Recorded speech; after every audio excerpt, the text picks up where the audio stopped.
Diascofoot, miroir du football de la diaspora congolaise.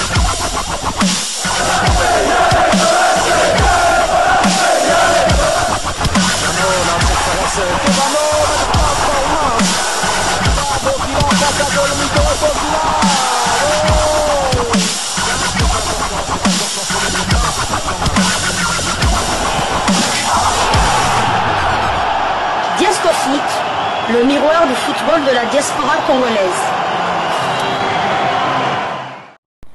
Vous êtes sur Diascofoot, le miroir du football de la diaspora congolaise. Diascofoot vous dit bonjour, tout le plaisir est pour nous de vous retrouver, mais surtout de savoir que vous êtes nombreux en train de suivre votre chaîne YouTube dédiée uniquement aux footballeurs de la diaspora congolaise.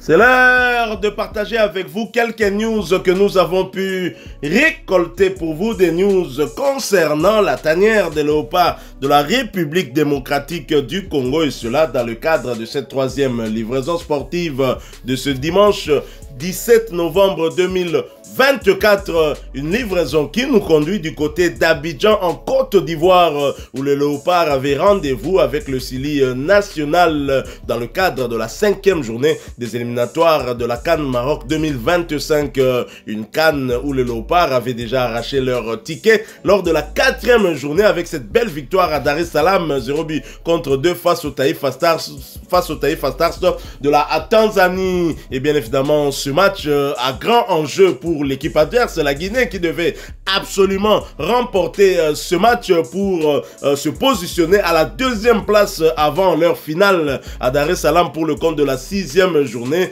Les Guinéens devaient absolument gagner et nos amis guinéens, nos frères guinéens ont réussi cet exploit en toute fin de partie face à la République démocratique du Congo. Le film de ce match, je vais le partager avec vous grâce à nos confrères de Foot Africa qui ont pondu un article quant à ce, et cet article est intitulé CAN 2025, la Guinée fait chuter la RDC. La Guinée a infligé à la RDC sa première défaite lors des éliminatoires de la CAN 2025, 1 but à 0 ce samedi 16 novembre au stade olympique Alassane Ouattara de Bimpe à Abidjan. Déjà qualifiés, les léopards ont cédé en toute fin de match sur un but de l'incontournable Serhou Guirassy à la 92e minute.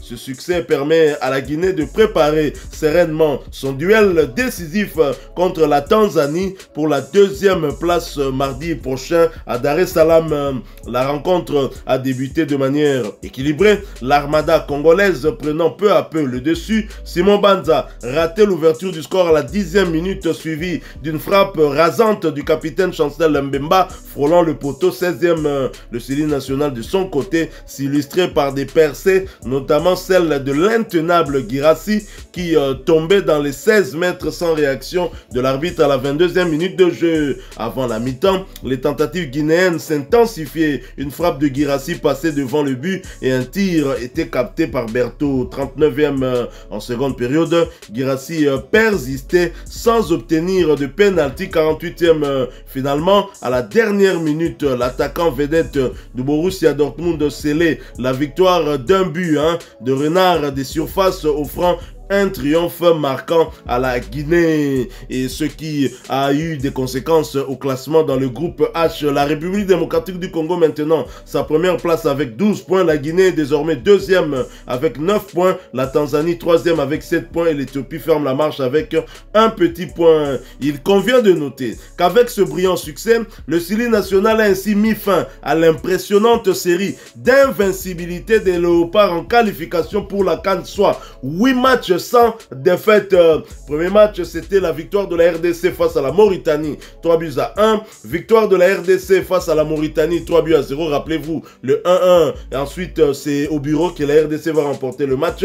Victoire de la RDC au Gabon, 2 buts à 0. Victoire de la RDC face au Soudan à Kinshasa, 2-0. Victoire de la RDC face à la Guinée, 1-0. Victoire de la RDC face à l'Éthiopie, 2-0. Victoire de la RDC face à la Tanzanie, 1-0. Victoire de la RDC face à la Tanzanie, en Tanzanie, 2-0 également. Et défaite de la République démocratique du Congo face à la Guinée, 1-0. Et cette défaite, c'est après le 9e match. C'est au 9e match des éliminatoires de la CAN. Mon confrère va essayer peut-être de faire des recherches, tout comme moi, pour savoir si il y a un entraîneur qui a déjà eu à réaliser cela sur 2 CAN. 8 matchs sans défaite, 8 matchs sans nul. Donc que des victoires pour les Léopards de la République démocratique du Congo. Je ne sais pas s'il y a un entraîneur qui a eu à réaliser cela. Alors cette 3e livraison de ce dimanche 17 novembre 2024 à 48 heures du match de la clôture de ces éliminatoires, les Léopards de la RDC vont recevoir les Walias de l'Éthiopie qui n'ont rien à perdre pour ce match, si ce n'est en tout cas montrer du beau jeu. Ils savent le faire, même si au finish ils finissent toujours par perdre. Nous allons donc essayer d'analyser ce match, le match que la République démocratique du Congo a joué, et peut-être essayer de déceler ce qui n'a pas marché autour de cette rencontre-là. Mais quand même, tenant compte de ces statistiques, on peut dire que Sébastien Desabre a réalisé un très grand travail dans cette équipe de la République démocratique du Congo qui, avant cette défaite, n'aura concédé qu'un seul but, et c'était lors de la victoire face à la Mauritanie, 3-1. Après ce but-là, le deuxième but encaissé dans les éliminatoires des 2 CAN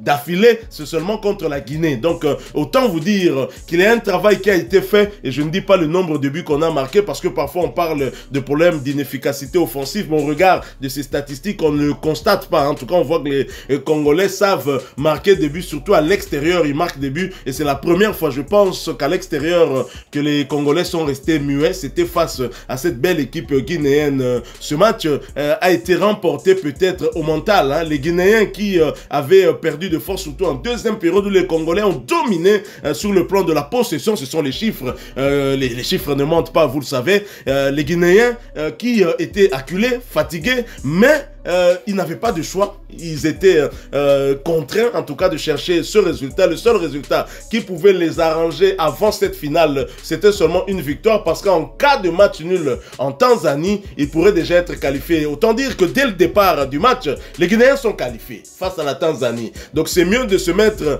dans cette situation plutôt que d'aller chercher une victoire dans un pays adverse, et surtout face au pays qui vous avait battu du côté du stade des Bimpe. Vous voyez que les Léopards n'ont pas parvenu à battre la Guinée, mais la Tanzanie avait pu les renverser de ce côté-là avec une victoire, 1-2. Je rappelle que c'est les Guinéens qui étaient les premiers à ouvrir le score. Alors très chers confrères, quelle lecture faites-vous de cette défaite des Léopards de la République démocratique du Congo hier du côté du stade Alassane Ouattara des Bimpe? Bien que c'était un match pratiquement amical pour nous, vu qu'on était déjà qualifiés, je me suis quand même réveillé avec la gueule de bois. Donc vraiment, Ndego Bakaka, la journée dans les Bébaki Lobby. Perdre, oui, ça peut arriver à toutes les équipes, mais perdre là dans les ultimes secondes du match, ça fait un peu mal, d'autant plus qu'on était encore à un chouïa de réaliser un clean sheet de plus. Donc c'est dommage pour Roberto et toute l'équipe. Moi, la conclusion que je peux tenir, c'est que, comme l'a dit aussi l'entraîneur du SILU national, cette équipe est difficile à faire déjouer, et on l'a encore vu hier soir. Donc la RDC n'a pas bien joué, là on va pas se le cacher, on s'est pratiquement créé aucune occasion, zéro tir cadré.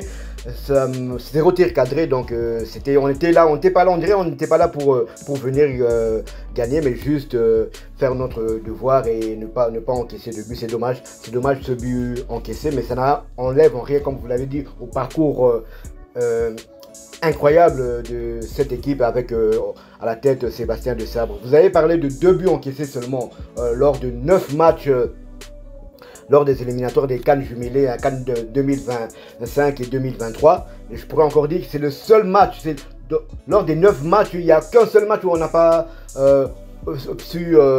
trouver le chemin défilé, et c'est celui-ci. Donc je pense quand même que c'est un exploit à ne pas négliger. Tout n'a pas été bien lors de ce match, tout n'a pas été mauvais non plus. C'est dommage. Je pense que s'il fallait perdre un match, c'était peut-être celui-là. Donc je crois qu'il y aura beaucoup d'enseignements, surtout pour l'entraîneur Sébastien Desabre. Donc pour moi, cette défaite est un mal pour un bien, même si elle fait très très mal.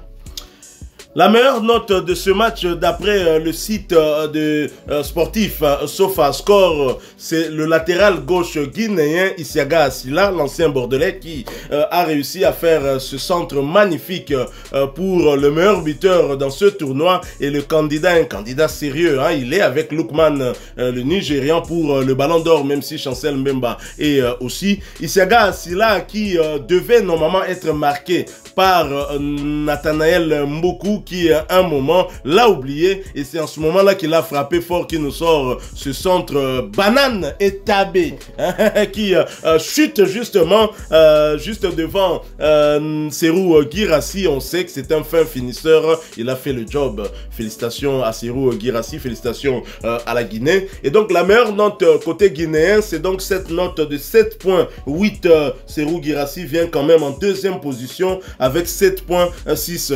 Côté congolais, vous serez peut-être surpris, mais la meilleure note de ce match côté congolais, c'est bien Arthur Maswaku ainsi que Enoch Inongabaka, 7.12, ce qui montre à suffisance une fois de plus la force de la République démocratique du Congo, qui reste quand même sa défense.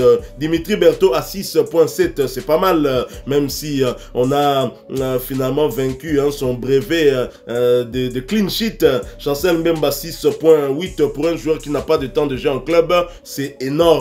Gédéon Kaloulou 6.8 également. Samuel Mutusami qui a eu à réaliser un très grand travail dans l'entrejeu de la République démocratique du Congo, travail qui n'a toujours pas été reconnu, hein. Chancel Mbemba, très facilement Samuel Mutusami, on le juge que c'est un joueur qui devrait être en défense, peut-être plus par rapport à son apport offensif, hein, des passes qui n'arrivent pas, mais sur un plan défensif et dans la durée, dans les 90 minutes, je vous mets au défi de me trouver un joueur qui a le volume de jeu de Samuel Mutusami. Même les jeunes qui arrivent, Papa Toko Sanagate, qu'on bête à 90 minutes. Bon, mon petit Noah Tangabimaki, hein. Bon, mon le mon nenge koya qui est comme cravate. Non, tout ça, quand même, attention, hein. Nous avons des jeunes joueurs qui arrivent, qui, dans la durée, certainement, vont prendre de la place dans cette équipe. Maintenant, il y a un ou deux joueurs qui peuvent prétendre sérieusement à une place de titulaire, je suis d'accord, mais attention au double poumon de la République démocratique du Congo, mais que Sébastien Desabre devrait quand même un peu plus travailler pour qu'il améliore son apport offensif. Noah Sadiki, première titularisation, côté à 6.7, et nous avons Elia Meshak, je crois que c'est la mauvaise note, hein, du match. Elia Meshak, c'est 6.3, et Charles Piquel 6.7, Théo Messi, Théo Bongonda, parfois un peu trop personnel, et côté à 7.0, et Simon Banza également côté à 7.0, il est beaucoup critiqué, mais je ne sais pas quel avant-centre nous avons et qui a eu à faire des merveilles comme Serhou Guirassy. Il n'y en a pas. On doit se poser les bonnes questions et on y reviendra demain dans un autre sujet, hein, qui sera consacré uniquement aux enseignements que nous avons pu tirer de ce match. Qu'on gagne, qu'on fasse nul ou qu'on perde, les enseignements sont toujours bons à tirer. Alors, ceux qui ont fait leur entrée sur l'aire de jeu, nous avons 5 joueurs, hein. Joris Kayembe qui avait remplacé Meshak Elia, côté à 6.4. Ngalael Mukao en rentré à la place de Charles Piquel, côté à 6.4. William Balikusha qui a remplacé Noah Sadiki, côté à 6.3. Fiston Maele, la meilleure cote des remplaçants, côté à 7.0, exactement comme Simon Banza. Donc des deux avant-centres, personne n'est au-dessus de l'autre. Nathanaël Mbuku, côté à 6.4. Mais moi, je le coterai un peu moins, hein, Kakapona Biwana ou Atesibiso, parce que pour moi, c'est Nathanaël Mbuku le responsable. Son indiscipline tactique nous a coûté très cher sur cette action. Nathanaël Mbuku qui était préoccupé plus par le ballon que par Isiaga Sila, le latéral gauche guinéen, alors que c'est lui qui devait être aux côtés de ce joueur. Il l'a abandonné pour suivre le ballon dans l'entrejeu, se retrouver à côté de Ngalael Mukao. Conséquence, les deux perdent le ballon. Le joueur, le latéral gauche guinéen se décale du côté droit de la République démocratique démocratique du Congo où il y a un couloir. Gédéon Kaloulou ne peut rien puisqu'il est déjà avec son ailier. Il ne peut donc pas monter d'un camp pour aller attaquer Isiaga Silla. Conséquence, la défense recule. En reculant, Isiaga Silla nous sort centre Otobengakawa et tabé, papa. Centre et tabé. N'a évité, hein? Évité. Mais Eza a balle. En tout cas, les Guinéens ont bien joué le coup sur cette deuxième mi-temps. Parce que nous parlons chiffres. En première mi-temps et globalement, les Guinéens nous ont dominés en termes de possession. En termes de possession, les Guinéens étaient largement au-dessus. Et je suis tout à fait d'accord avec tous ceux qui pourraient dire que la République démocratique du Congo a été dominée en termes de possession. Mais en deuxième période, la RDC a pris le dessus sur la possession. 55% de possession sur les 45 pour la Guinée. On a vu le match, hein, sur les 20-30 dernières minutes, c'était un match tranquille pour les Léopards qui contrôlaient. Mais on sentait bien que cette équipe de Léopards n'avait pas envie de gagner le match. Les Léopards, visiblement, jouaient pour maintenir ce score de 0 but partout, ce qui est dommage. Et ça, on en parlera dans les enseignements, mais je vous dis sincèrement, ce match m'a rappelé surtout la configuration de la deuxième mi-temps, où ce sont les Léopards qui dominaient en termes de possession, en termes, je dirais, de jeu aussi. Hein, ils nous ont présenté du beau jeu en seconde période, et pourtant en seconde période, le nombre de joueurs défensifs avait plutôt augmenté avec les entrées de Joris Kayembe, Ngalael Mukaou.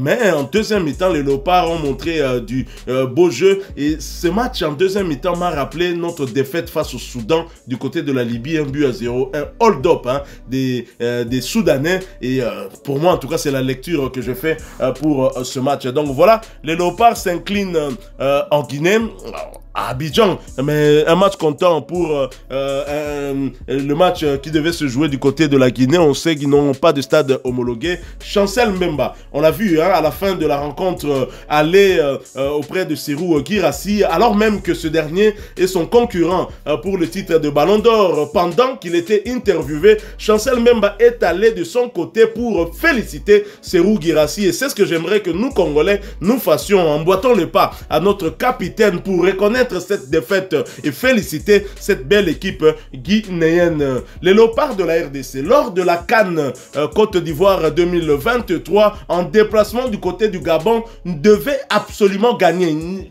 Tout autre résultat allait sans doute nous éliminer. Et les Léopards ont réussi à le faire. C'était sur un plan mental. Parce que si vous vous souvenez de ce match, les Gabonais avaient quand même pris le dessus avec beaucoup d'occasions et qui n'étaient pas parvenus à concrétiser. Mais nous, avec 2 occasions nettes, nous avons eu à inscrire 2 buts de plus que les Gabonais. On a remporté ce match. Je pense que les Guinéens ont battu les Léopards aussi sur un plan mental. Est-ce que nos joueurs avaient des raisons de chercher absolument à battre cette équipe guinéenne, parce qu'étant déjà qualifié avec un match nul, on reste premier. Donc c'était ça, on était un peu dans notre monde, mais c'était aux Guinéens de chercher absolument de gagner. Moi je les félicite, le mental qu'ils viennent de montrer, c'est exactement comme le Léopard lorsque Sébastien Desabre est arrivé avec 0 points sur les 6, et les Guinéens, grâce à Michel Dussuet, arrivent à le faire aussi. Autre chose, on en parlera aussi dans les enseignements, c'est la présence de Michel Dussuet qui a beaucoup aidé cette équipe-là. Les statistiques prouvent que quand il est là, aux côtés de la Guinée face aux Léopards, le résultat n'est pas forcément à notre avantage. Voilà, nous sommes arrivés à la fin de cette 3e livraison sportive. Si vous l'avez aimé, laissez-nous un maximum de j'aime. Merci de partager avec nous en commentaire votre point de vue. Abonnez-vous sur cette chaîne Diasco Foot parce que nous sommes le miroir du football de la diaspora congolaise. N'oubliez pas d'activer la petite cloche de notification histoire de ne plus rien manquer des prochains sujets que nous allons vous proposer encore une fois. Merci à vous, avec espoir de vous retrouver bientôt dans un autre sujet d'actualité. En attendant, portez-vous bien. Diasco Foot vous dit au revoir.